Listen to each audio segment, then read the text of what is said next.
ChatGerry Dementia Risk Study using solid VMT, fluid VMT, and TDA, number 1474, VPT Sharp 035, December 21, 2025. Gerald C.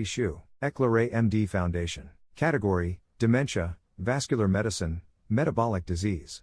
VPT Methodology. Why I wrote this study. I did not write this study to diagnose dementia. I have no clinical signs of dementia. I wrote it to understand my dementia risk as a long-term, system-level process. This is a preventive medicine study. Dementia does not suddenly appear. It is quietly prepared over decades. Vascular stiffening, glucose toxicity, impaired blood flow to the brain, and cumulative metabolic stress slowly shape the future of brain health. By the time memory loss or cognitive decline becomes obvious, much of the damage has already been done. Most dementia research focuses on late-stage outcomes such as cognitive tests, brain scans, or pathology. These methods describe what dementia looks like. They rarely explain how dementia risk is built step by step over time. This paper focuses on progression and trajectory, not end-stage treatment. Because I have not been diagnosed with dementia, the most important question for me is not how to treat disease, but how risk evolves and how it can be stabilized before collapse. A physics-based way to think about dementia risk. I approach dementia risk using engineering,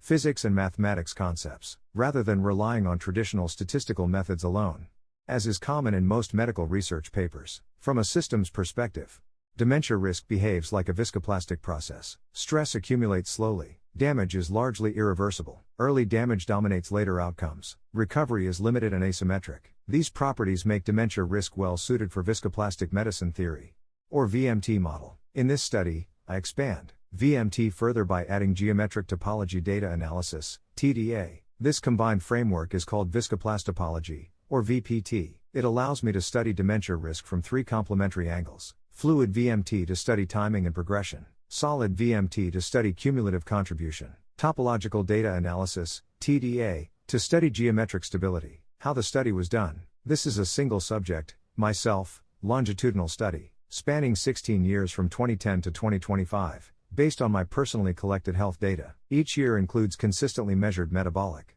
vascular, and lifestyle variables. Because dementia cannot be measured directly before diagnosis, I defined a dementia risk proxy, DRP, to represent the accumulated neurovascular and metabolic burden affecting brain health. DRP combines four major stressors: Vascular Calcification Proxy, VCP, fasting plasma glucose, FPG, health age, body weight. These four stressors represent structural, biochemical, systemic, and metabolic influences on dementia risk. What the four stressors mean. VCP represents long-term arterial stiffening and calcification. When arteries become rigid, blood flow to the brain becomes unstable. This reduces the steady supply of oxygen and nutrients to brain cells and damages fragile microvessels. Vascular rigidity is one of the most important pathways in dementia risk preparation. FPG represents long-term glucose toxicity. Chronically elevated glucose damages blood vessels, promotes calcification, and disrupts brain energy metabolism. Glucose toxicity often begins years before vascular damage becomes obvious. Health age represents biological aging rather than calendar age. It summarizes cumulative physiological stress from 4 metabolic markers and 6 lifestyle factors. Two people of the same biological age can have very different health ages. Body weight is a secondary amplifier. Excess weight increases inflammation,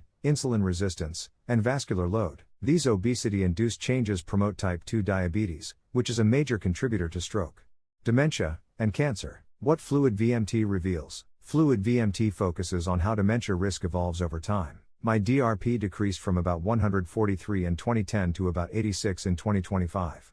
A reduction of roughly 40%. The pattern is important. From 2010, 143, to 2012, 136, dementia risk was still high. From 2013, 113, to 2016, 101, risk declined rapidly. From 2017, 101, onward, the curve flattened and stabilized through 2025, 86. Small rebounds occurred, which are normal in living systems. Overall, the system became far more stable. Fluid VMT shows that most dementia-related stress energy accumulated early. By 2014, about 88% of total energy had already accumulated. By 2017, this reached about 92%. After that point, additional accumulation was minimal. This means dementia risk has a long memory. Early and midlife conditions. From 143 in 2010 to 104 in 2015, dominate later outcomes. Late lifestyle interventions slow progression but rarely erase past damage. What solid VMT reveals? Solid VMT looks at cumulative contribution rather than timing. Over the full study period from 2010 to 2025, VCP contributed 28%, FPG contributed 27%, health age contributed 25%, body weight contributed 20%. Solid VMT analysis confirms that vascular stiffness and glucose toxicity are the two dominant drivers of dementia risk. Aging and obesity support the process but do not dominate it. Solid VMT does not represent disease end stage. It simply shows which stressors contributed most to long-term. What TDA adds? Energy alone does not describe structure. That is where topological data analysis, TDA, comes in. TDA treats each year as a point in a four-dimensional space defined by VCP, body weight, FPG, and health age, instead of looking at numbers alone. It looks at shape, clustering, and connectivity. From 2010 to 2012, the data points were widely scattered. This indicates an unstable, high-risk system. From 2013 to 2017, the points moved inward and became more connected. This was the transition phase. From 2018 to 2025, the points formed a compact cluster with small fluctuations. This indicates a stable basin. TDA confirms what VMT suggests. Dementia risk did not vanish, but the system reorganized into a more resilient and stable configuration. Why this matters for preventive medicine? I am not reversing dementia, I am modifying its trajectory, because no dementia has been diagnosed. These results show successful risk stabilization, not cure. Early and sustained correction of metabolic and vascular stress reshapes the system long before symptoms appear. This leads to a simple but powerful conclusion. Dementia risk is modifiable, but mostly early. A simple translation framework. Fluid VMT shows how the biological battery charges during periods of sustained metabolic and vascular stress, such as hyperglycemia, hypertension, and vascular stiffness, and discharges when these stresses are reduced through lifestyle management or medical correction. Prolonged overcharging reflects cumulative biological damage, while discharging represents partial physiological recovery and health stabilization. Solid VMT helps distinguish between biochemical damage, such as chronic glucose toxicity, and structural damage, such as vascular stiffening and calcification. TDA maps overall system resilience and stability by showing how physiological states cluster, contract, or disperse over time. A compact and well-connected shape reflects a stable, resilient system, while a scattered geometry indicates instability and elevated disease risk. Together, they form a quantitative, preventive framework for understanding dementia risk, long before clinical disease. Disclaimer: this content is provided for educational reference only, and does not constitute medical advice. No doctor-patient relationship is created. You may share this summary freely,